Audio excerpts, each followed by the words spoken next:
प्रियंका, देखिए तो क्या मंत्री दीपक प्रकाश ने अपनी मां स्नेहलता को चुनाव हराने की कोशिश की? क्या है ये पूरा मामला? इस विषय पे आपको और भी ज्यादा जानकारी देंगे हल्ला बोल टीवी के संपादक दीपक शर्मा। देखिए, मंत्री दीपक प्रकाश ने अपनी मां स्नेहलता को चुनाव हरवाने की कोशिश की या क्या की, या तो स्नेहलता जाने, उपेंद्र कुशवाहा जाने और मंत्री दीपक प्रकाश जाने। बिल्कुल। लेकिन जो खुलासा हुआ है वो हैरान करने वाला है। खुलासा यह हुआ है कि दीपक प्रकाश की मां और राज्यसभा सांसद उपेंद्र कुशवाहा की पत्नी स्नेहलता सासाराम सीट से आरएलएम और एनडीए की उम्मीदवार थी। बिल्कुल। और वहां से विधायक भी चुनी गई जी। लेकिन दीपक प्रकाश जो अब मंत्री हैं वो पार्टी के यानी कि आरएलएम के, अपने पिता और अपनी मां की जो पार्टी है आरएलएम, एनडीए के खिलाफ एक दूसरे निर्दलीय प्रत्याशी का समर्थन कर रहे थे। और उस निर्दलीय प्रत्याशी का नाम है रामायण पासवान। अच्छा। यहां तक कि रामायण पासवान के वे काउंटिंग एजेंट भी बने थे। अब जैसे ही यह खुलासा हुआ है और इस बारे में उनका जो कार्ड जारी हुआ था कार्यालय निर्वाची पदाधिकारी सासाराम विधानसभा से, जिसमें लिखा हुआ था अभिकर्ता का नाम दीपक प्रकाश, उम्मीदवार का नाम रामायण पासवान, राजनीतिक दल का नाम निर्दलीय। इससे हड़कंप मच गया है कि अपनी मां, उनकी अपनी मंत्री जी जो है दीपक प्रकाश, इनकी मां स्नेहलता, बिल्कुल, स्नेहलता वहां से चुनाव लड़ रही हैं सासाराम से, एनडीए की कैंडिडेट है। और उनके बेटे दीपक प्रकाश दूसरे इंडिपेंडेंट कैंडिडेट के एजेंट हैं, काउंटिंग एजेंट हैं, आरओ हैं। आरओ कोई भी उम्मीदवार अपने सबसे खास व्यक्ति को बनाता है। अच्छा। यानी रामायण पासवान इतना ज्यादा भरोसा करते हैं दीपक प्रकाश पर, और दीपक प्रकाश अपनी मां का साथ छोड़कर उस निर्दलीय का कैंडिडेट का साथ क्यों दे रहे थे? बिल्कुल। और इससे भी मजेदार यह बात है कि जिस कैंडिडेट का साथ दीपक प्रकाश दे रहे थे रामायण पासवान की जमानत जब्त हो गई, उनको 327 वोट ही आए कुल। अच्छा। अब दीपक प्रकाश उनको समर्थन दे रहे थे और जिस कैंडिडेट के आरओ थे, जिस कैंडिडेट के लिए पसीना बहा रहे थे, उसकी जमानत जब्त हो गई। यहां तक कि उसको 1000 में भी वोट नहीं आया, 327 वोट आया जी। रामायण पासवान से दीपक प्रकाश का रिश्ता। और क्यों?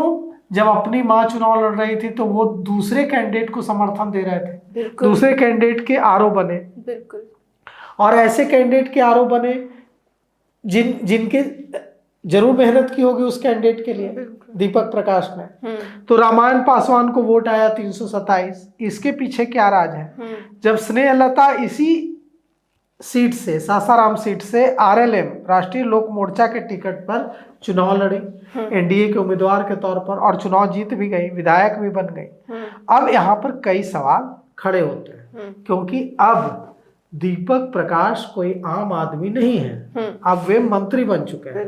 अब वे मंत्री दीपक प्रकाश हैं, तो उनका पीछे का, आगे का सारा रिकॉर्ड खुलेगा और उन पर बात भी उठेगी, उनके हर चीज पर, हर मूव पर सवाल उठेगा। तो जब नीतीश सरकार का शपथ ग्रहण समारोह हुआ तो तब तक लग रहा था कि स्नेहलता बनेगी, उपेंद्र कुशवाहा की पत्नी स्नेहलता मंत्री बनेगी। लेकिन क्योंकि दीपक प्रकाश तो न विधानसभा के सदस्य थे न एमएलसी थे, लेकिन इन वक्त पर सब लोग आश्चर्यचकित रह गए जब दीपक प्रकाश ने शपथ ली। दीपक प्रकाश का नाम शपथ ग्रहण, दीपक प्रकाश मंच पर दिखे। अब दीपक प्रकाश को 6 महीने के अंदर एमएलसी बनाना होगा, विधान परिषद का सदस्य बनाना होगा।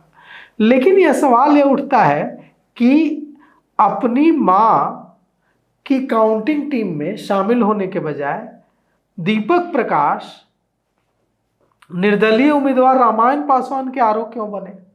और इसका जवाब तो 2 ही व्यक्ति दे सकता है, एक तो रामायण पासवान और दूसरा दीपक प्रकाश। चुनाव आयोग के रिकॉर्ड के मुताबिक मतगणना के दौरान दीपक प्रकाश की भूमिका निर्दलीय प्रत्याशी रामायण पासवान के अभिकर्ता के रूप में थी।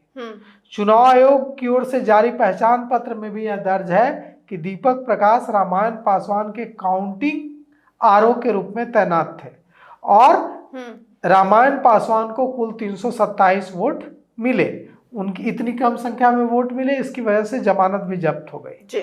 लेकिन पूरी प्रक्रिया में दीपक जिस उम्मीदवार के काउंटिंग आरोप थे, अपनी मां को छोड़कर अब दीपक बन गए हैं मंत्री जी। और चुनावी दस्तावेजों में जो यह जानकारी मौजूद है, यह लगातार चर्चा का सबब बन गई है जानकारी।